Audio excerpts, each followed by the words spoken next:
Do we need to raise taxes to get smaller government? I'm Allen Barton. Stand by for Front Page.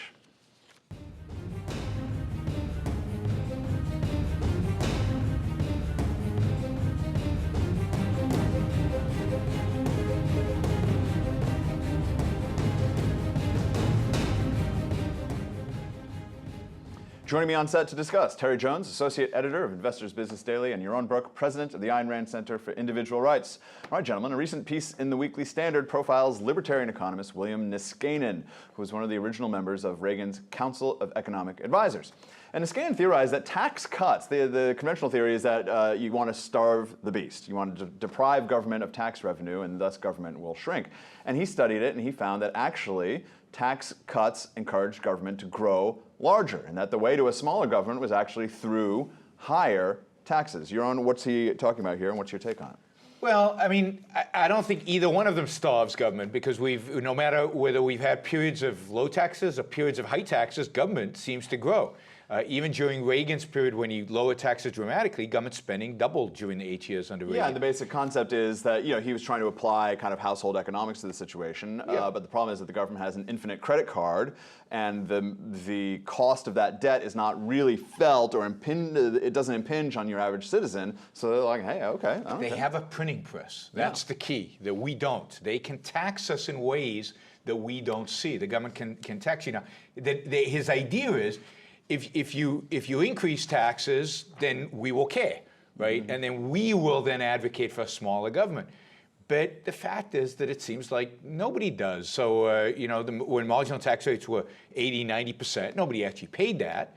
And government still grew. When marginal taxes were 28% under Reagan, government still grew. So I don't think the growth of government has anything to do with taxes. Do you think that underneath it, the theory is sound that if the cost of government impinged on every American citizen, and they felt it when it went up, and they felt it when it go down, do you think his theory would apply? It might, but if you have a progressive tax code, as we do, sure, it won't happen. I mean, the bottom 50% of taxpayers pay nothing. They paid nothing, or 2%. I mean, virtually nothing. And so, what is the Democratic Party's base voter? It's that group who pay 2%, and they're perfectly happy letting the other 50% pay the taxes. But even more of a problem with this, to me, is that it feeds government, big government, and as Doug Altner said, which feeds it? Higher taxes, by saying like, hey, higher taxes. If we go by his theory and its limited view, that's right, that higher taxes will limit government, it's too dangerous, because it's very difficult to get those taxes lower. Because lower. At least if you have these massive deficits, which I'm not for on any level, but at least it forces a debate over our priorities. And I think one of the part of the debate that's missing right now is what does it mean to have bigger government? What does it mean to have 25% of GDP at the federal level going to spending? I mean, to me, big government is power. Big government is might. Big government is a loss of freedom. I get this feeling that like big government hits your average person who maybe doesn't pay attention to politics, and they're not going to be able to participate. They don't watch this show. They're just trying to live their lives. You know where it hits them in Los Angeles? Parking tickets. How much it costs to pay a parking meter, which is now $5 an hour in downtown LA. Just break out the card, because no amount of coins will feed it. And parking like those little bites which are now $73 for a parking ticket. That's where the populace kind of feels it, and you go like, that's big government. But that's where it hits you, because they don't pay the tax. No, they don't. But the fact is that you're not going to have any movement towards smaller government unless the people's ideas about the world change. This is not there's no way to get people, to manipulate people financially, to get them to see that big government is bad. They have to start understanding what the role of government is and isn't. People don't learn from experience. If they learned from experience, we'd have laissez-faire capitalism today.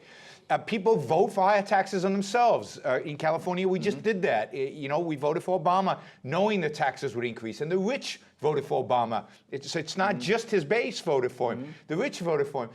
This is an ideological battle. As long as people believe that government is the solution to their problems, as long as they think that we need government in order to protect us from evil businessmen, as long as they think that we are morally obligated to redistribute wealth, we will have big government. This is an intellectual battle, an ideological battle for what the role of government should be in society. Well, looking, Terry, at where we're heading, which is that it doesn't seem as though government's getting smaller anytime soon, no matter what party is running it. And we're easily heading towards 25 trillion in debt over the next 8 to 10 years. What will it be that will affect it? A lot of people are saying, sort of, I think, on the Republican side, well, now it's going to be events-driven. Politics is obviously not solving the problem. Yeah. The narrative is too hard to work in Yaron's favor in terms of a moral debate. So now it's going to be events. An event is going to happen, and that will maybe change. What event could that be? Because right now, the deficit seems not to matter to people. They don't care. It doesn't hit them. Yeah, Yaron has talked about this. I mean, with these massive deficits building up and more of our money going to service that, we're going to have a slowdown, a global economic slowdown, and that global economic slowdown is going to affect a lot of people, and mainly it's going to affect a lot of governments that previously bought U.S. bonds. I can see that as an event that's going to be a major problem when the U.S. can no longer sell its bonds, and the Fed actions to buy bonds, where they're buying about 75% of our bonds, become, laid bare, transparent for what they are.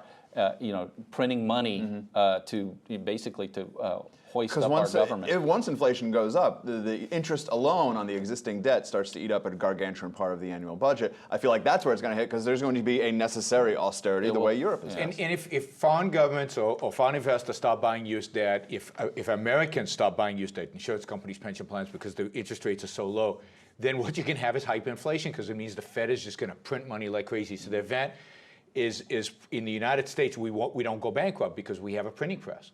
So the event is hyperinflation. The event is inflation. I mean, people think that inflation in the 70s was bad. We're looking at scenarios that are a lot worse than that if we keep on the path we're going right now. And in that case, people will start feeling it because their taxes will not be increasing a little bit. They'll be paying a 10% tax every year, and the fact that the goods that they're buying are increasing at 10% every year, or 15 or 20%. And in terms of the tax code, do you think, like, if we got to a flat tax where everyone has some kind of stake, do you think that would move it in some way? Or would it just be a good thing to do because it's a more efficient tax code? I think it's more efficient. It raises more money. It's more economically efficient. Certainly would make the economy bigger. And I think it makes it more possible to figure out, okay, what are our priorities and what can we build a consensus around? Because if everybody plays by the same rules and pays the same rates, then all of a sudden you're having the same conversation with everybody. If you're having one conversation with this group over here and a different conversation with this group, it's pure politics. Or pitting this group against this group, which that's seems to what be usually happens. the entirety of. And let's remember that if we get an events-driven, it's ugly. It's very, very, look at Greece, look at what's going on in Europe, look at the unemployment rates and trying to fix this, because the only way to try to fix this is massive cuts in government spending, massive cuts in entitlements, not slow cuts over time where people adjust, but you cut Social Security, you cut Medicare on a massive scale immediately, and people will suffer. And, so the longer we wait, the more pain is going to be involved in fixing the mess that we're creating. All right, guys, that's all the time we have for today. For Yaron and Terry, I'm Allen Barton, and you've been watching Front Page.